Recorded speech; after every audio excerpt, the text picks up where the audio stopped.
Մեծարգո վարչապետ, ամբողջովին կիսում եմ ձեր տեսակետը, ասեմ ավելին, այն գործիքակազմը, որ այսօր տնօրինվում է Կտրիչ Ներսիսյանի եւ նրա այսպես Պարոն Մանուկյան, եւս մեկ անգամ տեղից արձագանքեք, ձեզ դուրս եմ հրավիրելու դահլիճից։ Հերիք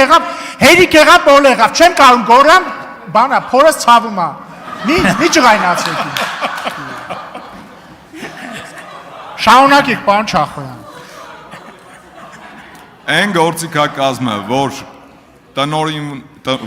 տնօրինում է Կտրիչ Ներսիսյանը եւ նրա այսպես կոչված ճակերտավոր սրբազանները, թույլ տվեք նկատել, որ այդ թվում նաեւ ատելության քարոզ է սերմանում մարդկանց սրտերում եւ հոգիներում։ Շատ վառ օրինակ կարող եմ բերել, օրինակ Սուրբ Աննա եկեղեցում են երիտասարդի սանձարձակ պահվածքը, իրականում Կտրիչ Ներսիսյանի ճակերտավոր ասած սրբազաններից մեկի են սառեցված Վազգեն Գալստանյանի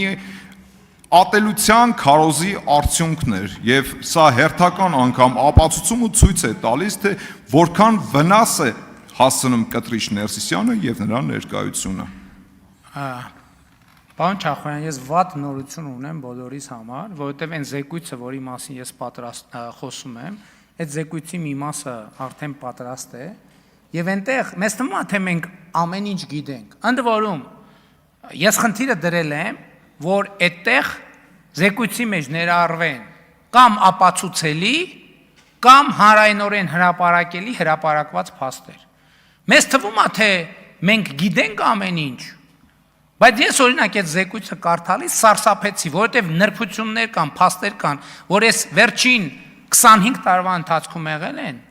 Մենք կամ ուշադրություն չենք դարձրել այդ փաստերին, կամ բան ենք արել, կամ մոռացել ենք։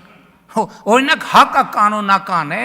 որ եպիսկոպոսը իր ընտանիքի անդամին եպիսկոպոս ձեռնադրի։